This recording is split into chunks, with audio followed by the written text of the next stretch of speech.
उंगली उठाता रहता है, अरे हमें तो भगवान ने कच्छु नहीं दो, भगवान ने हमें कच्छु नहीं दो। भगवान ने कुछ भी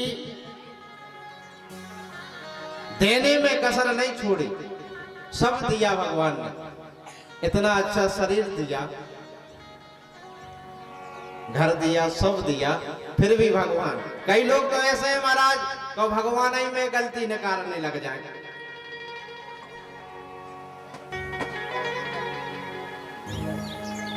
नहीं बोलते।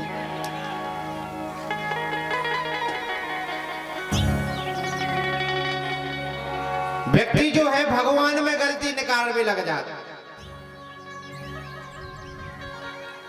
एक व्यक्ति कह रहा हो घर पे एक कद्दू लटको तो मिश्रा जी, एक घर पे कद्दू लगो तो पड़ो। अब वो सोच के कह रहा हूं, बताओ भगवान के काम भी अजीब है। इतना बड़ो कद्दू और बोलो कि इतनी सी, कद्दू इतना बड़ो और बोल है इतनी पतली। इको तो बड़े पेड़ में लगने तो वो कुछ दूर आगे गो, एक आम के पेड़ के नीचे बैठ गए। आम के पेड़ के नीचे जैसे ही बैठो, उन्हें सोच अच्छी ठंडी ठंडी हवा चली, सो वो लेट गए। लेटते साथ जो है नींद लग गई, और नींद लगी तो एक पको आमों के मूड पे गिरो। पको आम के मूड पे गिरो, तुरंत हड़बड़ा के उठो, फिर हाथ जोड़ के कह लो भगवान गलती हो गई, अगर ई की जगह पे अगर कद्दू हो तो सो है? परमात्मा के आगे हमें अपनी बुद्धि लगाने की आवश्यकता नहीं है। अरे जो ने तुम्हें बनाओ, जो ने तुम्हारे अंदर बुद्धि दही, वो के लाने तुम बुद्धि लगा रहे। जो दिया परमात्मा ने उसको स्वीकार करना चाहिए।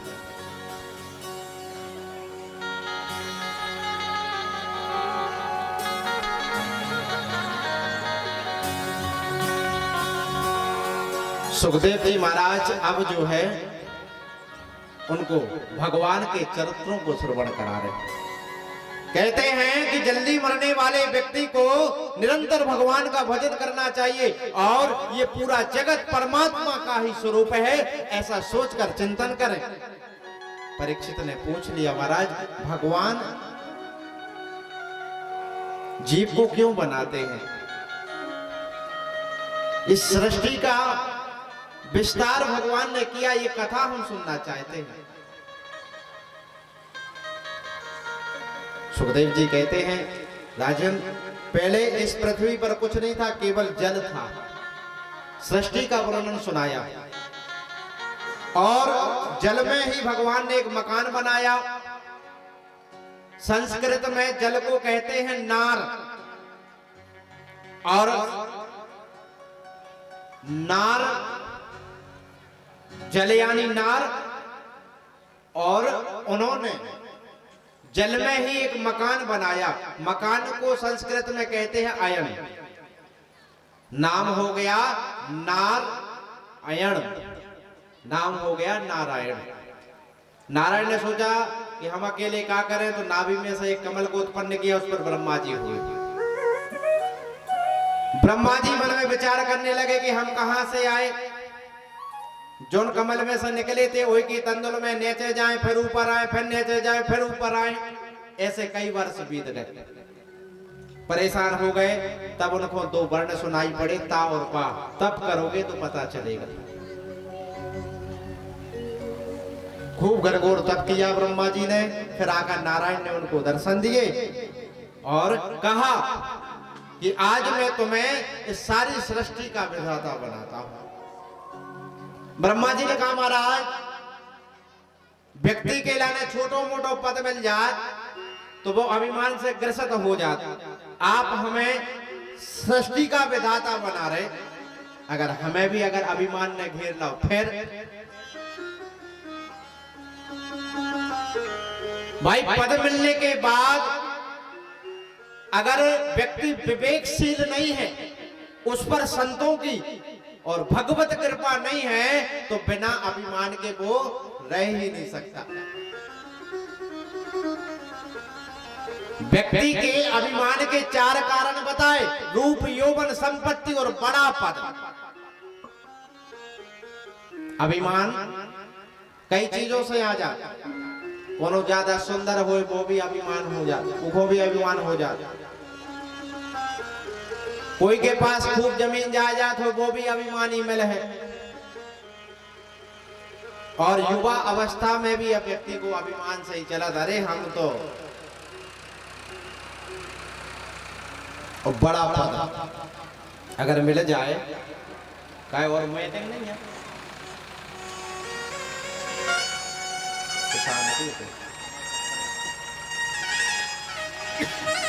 अगर उसके अंदर विवेक नहीं है तो जो है वह अभिमान से ग्रसित हो जाता है। अच्छा, विवेक कब आएगा व्यक्ति के अंदर? बिन सत्संग विवेक न हो। अगर आपको विवेक की प्राप्ति करना है तो सबसे पहले गुरु की शरण में, सत्संग की शरण में चले जाओ महाराज। बिना सत्संग के आपके अंदर विवेक की जागृति हो ही नहीं सकती।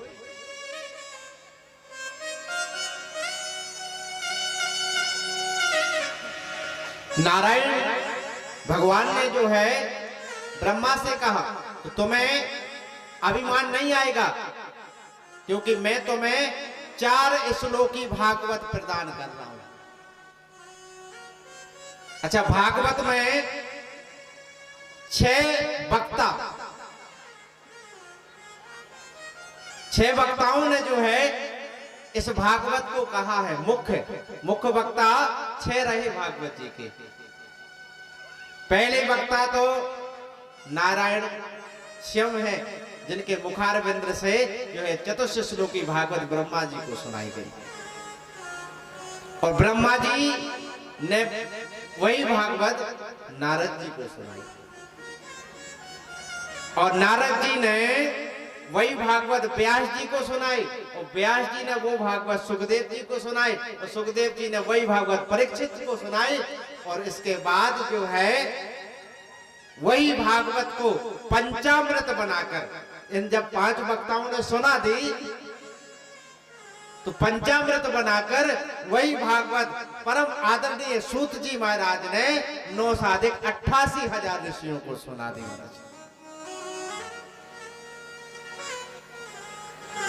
छठवें वक्ता सूत जी महाराज बताए गए मुख्य। और भागवत को ही जो है भागवत को बताया गया पकाया हुआ फल। वेद है वृक्ष, और वृक्ष का पका हुआ फल है भागवत। अब भागवत को जो है क्या बताया गया?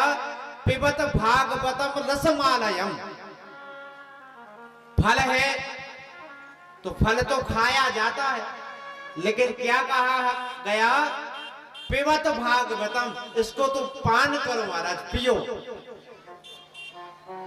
क्योंकि इस भागवत में ना तो छिलका है और ना गुठली है, केवल रस ही रस है।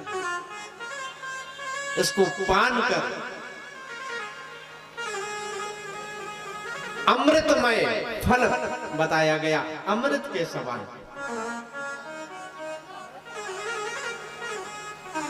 अमृतमय फल बताया। ब्रह्मा जी को चतुर्थ श्लोकी भागवत जो है नारायण ने सुनाई। भैया भैया होता ही मान लो, ऐसे सीधे नहीं।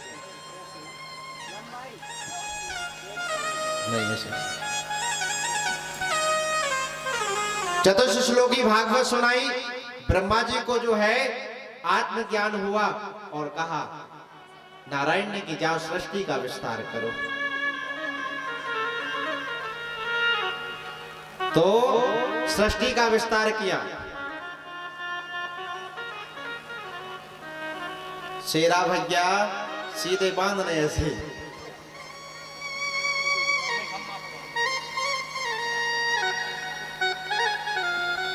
सृष्टि का विस्तार हुआ, सबसे पहले सनत कुमारों को उत्पन्न किया, इसके बाद जो है शंकर जी को, और कहा जाओ सृष्टि का विस्तार करो। सनत कुमार ने तो हाथ खड़े कर दिए, हमने सृष्टि का विस्तार कर पाएंगे, हम तो भगवान का भजन करेंगे। शिव जी से कहा आप करोगे? बोले बिल्कुल कर देंगे। तो सृष्टि बनाई कौन कौन? भूत प्रेत पिशाच डाकिनी शाकिनी बेताल आदि जो है बिच्छू ततैया जितने भी जहरीले जीव जंतु थे सब बना डाले। ब्रह्मा जी ने कहा भैया ऐसी सृष्टि नहीं बनवाने थी।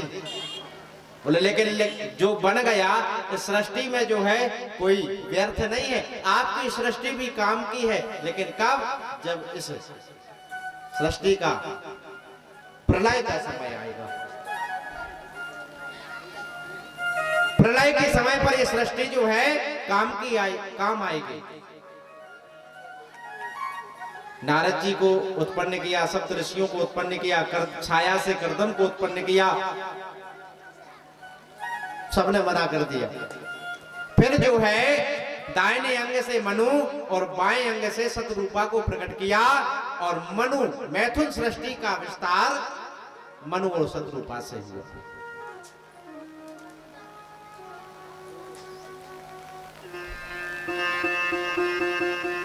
मनु महाराज के 3 पुत्री आकोती, देवूति और प्रसूति। देवूति माता का वंश सुनाया, उनका विवाह कर्दम ऋषि के साथ में हुआ, और आकोती माता का विवाह हुआ दक्ष प्रजापति के साथ में, जिनके यहाँ पर सती हुई, और उनका विवाह शिव जी के साथ में हुआ। जब दक्ष, मैं बता रहा था ना कि व्यक्ति को जब कुर्सी मिल जाए तो अभिमान तो आ ही जाता है, और जितनी बड़ी कुर्सी मिल जाए उतना ही बड़ा अभिमान बढ़त जाता है। दक्ष को जो है, दक्ष को प्रजापति बनाया भगवान, और दक्ष की पुत्री के साथ में विवाह हुआ शंकर जी का। एक बार सभा, सभी देवताओं की सभा हुई। दक्ष को जब प्रजापति बनाया, प्रजापति का पद दिया गया, तो उनके सम्मान समारोह में एक सभा रखी गई, सारे देवी देवता आए, और दक्ष आए बाद में। तो सारे देवता जो है उनको खड़े होकर प्रणाम करने लगे, केवल त्रिदेव खड़े नहीं भाई। अभिमानी व्यक्ति के लक्षण और बता दें। 100 जने राम राम कर ले वे, ऊपर ध्यान नहीं थे। उन्होंने अभिमानी व्यक्ति हुए, 100 जने राम राम कर ले वे, ऊपर ध्यान नहीं दे। 4 जनों ने अगर राम राम नहीं कर पाई तो बार बार देखेंगे, बताओ इन्हें हमसे राम राम नहीं करी, अब देखें अकेला। ये अभिमानी व्यक्ति के लक्षण आए।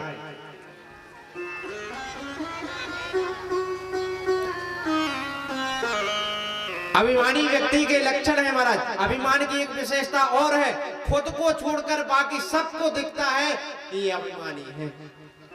खुद को छोड़कर सबको दिखता है कि ये अभिमान, इसके अंदर अभिमान है, खुद ही को नहीं दिखाई पड़ता कि।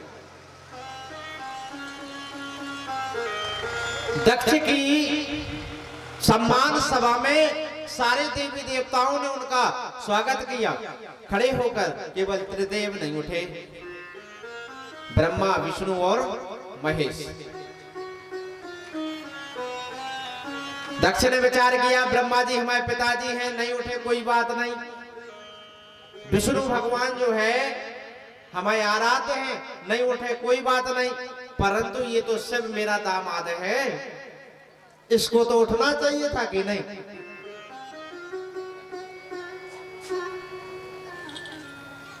तुरंत जो है व्यंग्यात्मक शब्दों का प्रयोग भोले बाबा के सामने करने लगा, सभी देवी देवताओं के सामने करने लगा। कहता है अगर भैया सुपात्र लोगों के बीच में अगर कोई कुपात्र आ जाए तो वो सबको एक बराबर हो जाता। सबने कहा भैया यहाँ कौन है कुपात्र? बोले ये देखो शंकर। न रहने का ठिकाना, भूत प्रेतों का संग लिए रहता है, और जैसे लोगों की संगत करेगा वैसा ही तो होगा। अच्छे लोगों की संगत करता, कोई देवी देवता मनुष्यों के तो वैसे गुण होते। अब ऐसे ही है, अगरदानी से खूब बुरा भला कहा शंकर जी को। अरे वो तो पुत्री के दुराग्रह पर झुक गए, ना इस जैसे पाखंडियों के यहाँ हम अपनी बेटी को थोड़ी देते। खूब खरी खोटी सुनाई, जो मन में आया दक्ष ने शिव जी को कहा। शिव जी बेचारे चुपचाप सुनते रहे, क्योंकि वो तो भोले वाले हैं ना। लेकिन जब ज्यादा हो गया तो फिर नंदी पर सहन नहीं हुआ और उठकर खड़े हो गए। अरे दक्ष, जब से देख रहा हूं बकरी की तरह मैं कर रहा है, जा मैं तुझे शराप देता हूं, तुझे बकरे का मुख लग जाए, बकरे का मुख लग जाए।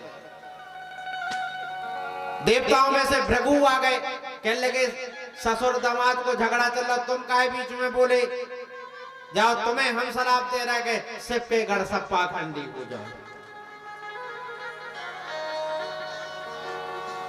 भगवान ने सोची यहाँ सम्मान समारोह में आए थे, यहाँ तो शराब समारोह होने लगा। अपने गणों को ही भोले बाबा ने शांत किया, किसी से कुछ नहीं कहा। ऐसा स्वभाव है बाबा का।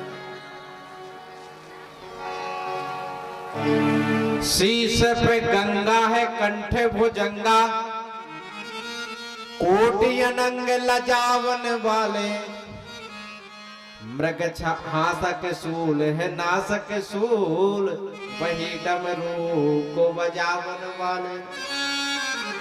मृग छाले सुशोभित है कटी पे, और भक्ति की लाज बचावन वाले।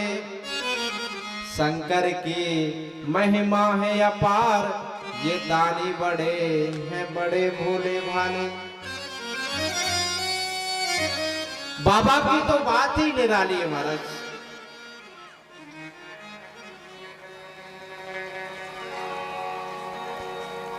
अपने गणों को शांत कर कर बाबा तो चले गए, लेकिन दक्ष इस बात को नहीं भूला और बाबा को नीचा दिखाने के लिए उसने, भगवान शिव तो भूल गए, रात गई बात गई, लेकिन जो है दक्ष नहीं भूला। दक्ष ने शिव को नीचा दिखाने के लिए बहुत बड़े यज्ञ का आयोजन कराया। सारे देवी देवताओं को आमंत्रित किया, केवल जो है शिव को निमंत्रण नहीं भेजा। कैलाश मंडल से जब जो है अपने अपने विमान पर बैठकर सभी देवी देवता जब यज्ञ में जाने लगे, तो सती ने देखा और कहा,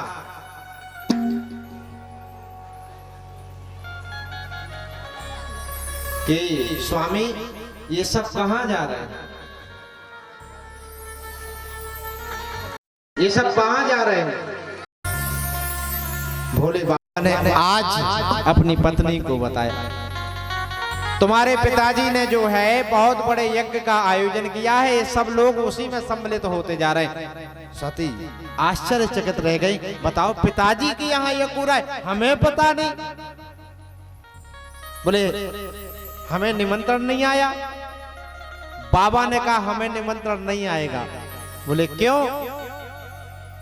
यहां हमें भोले बाबा से समझना चाहिए, ग्रस्त जीवन के बारे में सीख लेनी चाहिए कि इतना बड़ा अपमान ससुर बाबा ने कर दिया और ये बात अपनी पत्नी को भी नहीं बताई कि ये बात हो गई। आजकल के दाऊ हरे होते तांडव मच जा तो सीधो हैं कि तुम्हारे पिताजी ने हमसे जा बात करी, जिंदगी ससुराल ले जे है।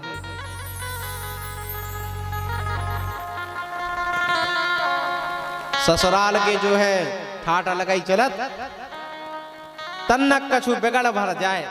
आजकल को आदमी ऐसा होगा, ससुराल वालों के बारों से तन्नक बिगड़ जाए बस, फिर देखो रोल में आ जाता आदमी।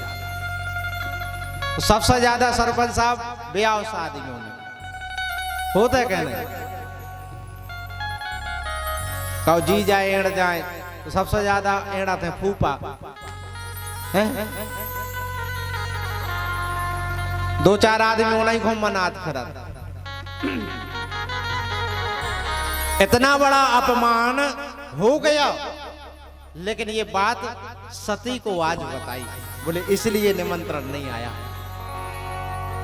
बोले बाबा से सती ने कहा आप मुझे जाने की आज्ञा दें, मैं समझाऊंगी पिताजी को। अरे ससुर दामाद में तो थोड़े मोड़े नोक झोंक होती ही रहती है, इसका मतलब ये थोड़ी ना है।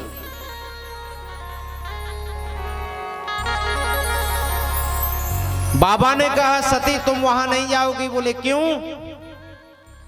बोले नहीं, वहां जाने से अनहित ही होगा। 2 बार मना किया, तीसरी बार जब भोले बाबा ने गौर से सती की तरफ देखा तो भ्रुकुटी तन रही थी सती की। बाबा समझ गए कि सती को हानि दोनों तरफ से है, वहां जाएगी तो भी हानि होगी और यहां रहेगी तो भी हानि होगी। इसलिए कहा इससे अच्छा तुम चली जाओ। 2-4 गढ़ों को भेजा साथ में। बोले ध्यान रखना, पहुंचते हैं अपने पति का भाग ना देखते हैं, तुरंत जो है अपने पिता से कहने लगते हैं दक्ष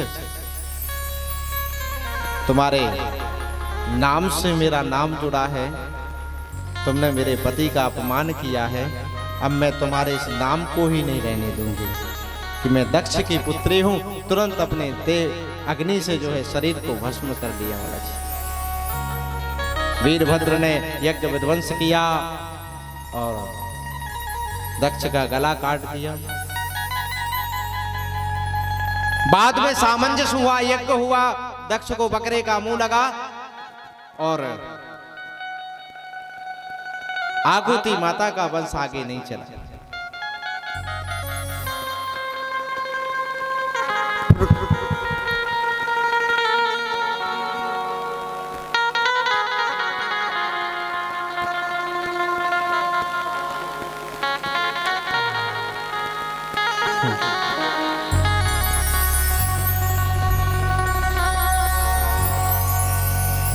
आगुती देवूती और प्रसूति का वंश सुनाने के बाद 2 पुत्र और हुए मनु महाराज के, प्रियव्रत और उत्तानपाद। तो पहले उत्तानपाद का वंश सुनाया। उत्तानपाद राजा की 2 पत्नी सुनीति और सुरुचि। सुनीति का अर्थ होता है सुंदर नीतियों पर चलने वाले और सुरुचि का अर्थ होता है अपनी रुचि के अनुसार चलने वाले। सुनीति के यहां पर पुत्र हुआ, नाम रखा ध्रुव, क्योंकि सुनीति के यहां पर ही ध्रुव का प्रादुर्भाव हो सकता है, सुरुचि के यहां पर नहीं महाराज। सुरुचि जब खुदाई के मन की है तो उनके बाल बच्चे भी अपने मन के ही होंगे कि नहीं। और सुनीति जो होती है वो नीति के अनुसार चलती है, अपने पति का सम्मान करना, सास ससुर का सम्मान करना, बड़ों का आदर करना, संतों का सम्मान करना, अपने बच्चों में सुंदर संस्कार देना, ये सुनीति के लक्षण है। कहते हैं कि बालक की प्रथम गुरु कोई होती है तो उसकी मां होती है। मां यदि चाहे तो अपने बच्चे को विद्वान बना सकती है, मां यदि चाहे तो अपने बच्चे को पुलिस बना सकती है, डॉक्टर बना सकती है, कलेक्टर बना सकती है। और मां यदि चाहे तो अपने बच्चे को जेब कतरा और डाकू भी बना सकती है। सब माँ के ऊपर निर्भर है। माँ चाहे तो अपने बच्चे को कुछ भी बना सकती है, संत भी बना सकती है महाराज। आजकल जो है इन माताओं से गलती हो रही, अपने बच्चों को भविष्य जय बर्बाद कर रही। काम करने पड़ा, मोड़ा मोड़ो ने करो परेशान, तुरंत मोबाइल थमा दो, ले बेटा जो न देखो।